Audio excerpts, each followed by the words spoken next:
We are hours away from the New World launch now, and I thought it'd be a perfect time to talk about the ways you can gain experience and level up in New World. So whether you're trying to grind to level 60 on the first day, or you're going to take it slow and casual, this video will make sure you're not missing out on easy ways to gain experience. Let's go.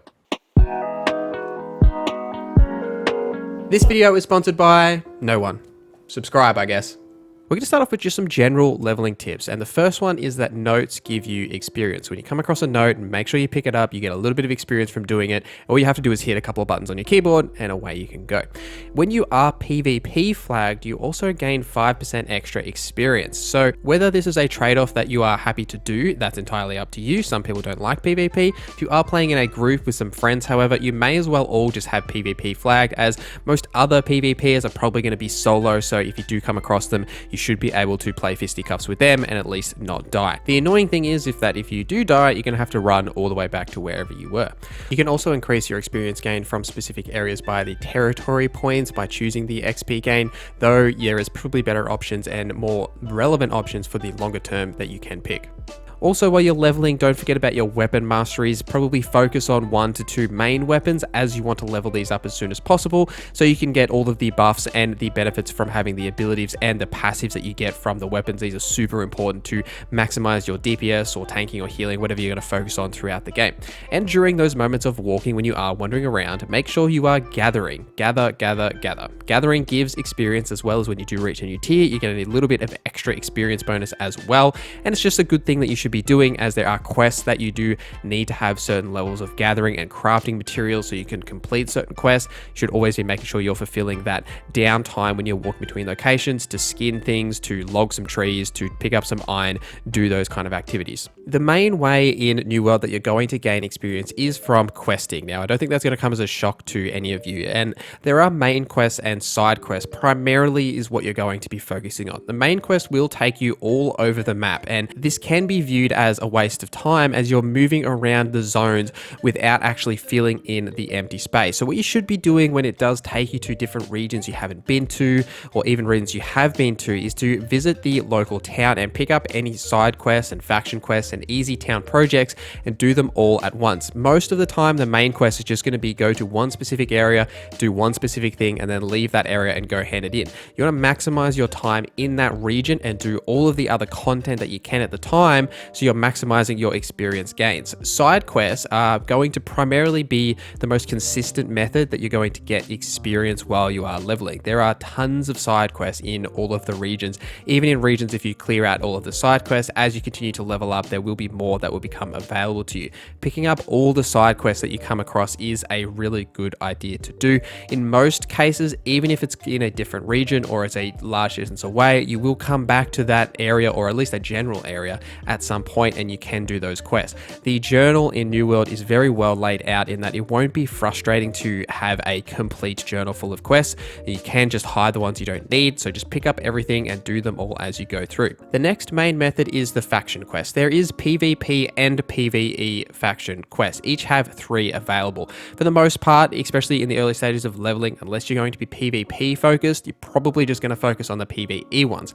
In a lot of cases, these PvE ones will be in either the same location as each other, so they can overlap, or they'll be in the same location as side and main quests that you may have, so you can complete these objectives all at once and just get the extra experience from doing them. They do give a solid amount of experience for actually just completing them and obviously killing the enemies or wherever else you may be doing. The main reason you should be doing these, however, is the faction tokens and the faction ranks that you gain from doing these. The faction tokens can be spent on buying yourself better gear, which is really valuable because it will often be significantly better than the gear that you find while you're out exploring, and the rune that you need for all of the bag upgrades that you can get. Your faction gear will also be the first max level gear that you get at endgame if you are leveling your faction ranks as you are doing this, so you can quickly get decent gear at any level that you are at, so you can compete in the expeditions as you're leveling, or once you get to max level, you can grab the nice gear that you can get from there. The town projects are more hit and miss than the faction quests. There will be easy ones that you can complete here, like hunting wolves or turkeys, and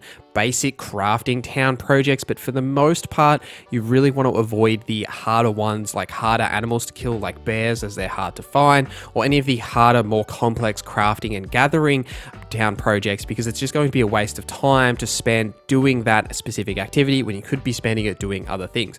Basically, every time you go to a town, it's a good habit to get into to check the town project board, pick up any of the really simple ones, and then just complete them as you are out on your journey. You know, if you see a wolf, kill it, turkeys, etc. And the crafting ones for things like basic rations, they're super easy to do. If there are more complex crafting recipes, you can actually grab the town project and then jump over to the town trading post and then just buy the materials or even the item itself that you need, craft it up, or just go hand it in if you bought the crafted item itself. During the betas, we saw a lot of people spamming their town projects because of the experience you gain, but this has been severely nerfed. So the experiences aren't really worth just farming these and doing all the town projects, but it's still worth picking them up just for the little bit of extra experience that you get, as well as gold that you get from completing these. For the launch, my general leveling strategy will be pretty similar to the beta, maybe with a couple of slight tweaks, but generally what I will do is anytime I have to go to a different region, I'll go into the town, I'll grab every faction quest, I'll check the town projects for the simple ones, grab all of the side quests, and then I will go and do everything in that zone. While I'm clearing out these quests and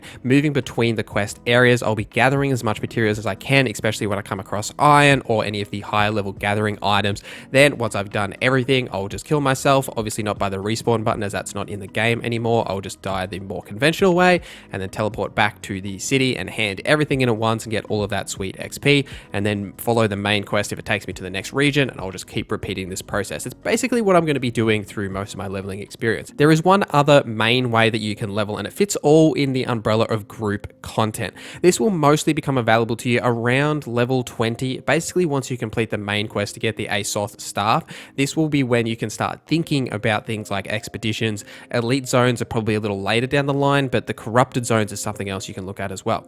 The expeditions in New World are fundamentally dungeons from other MMOs that you may have seen. Amarin is the first one that you will get, and around that level 20-25 mark, the main quest will actually take you to Amarin. You can clear this multiple times for the experience and items that you get. There is also a repeatable quest directly out the front of the entrance of all of the expeditions that you can just do every time you are going to do the expedition to give you more rewards and XP from just doing the expedition on its own. The elite zones are group areas inside the different regions that contain strong enemies as well as tons of chests to loot.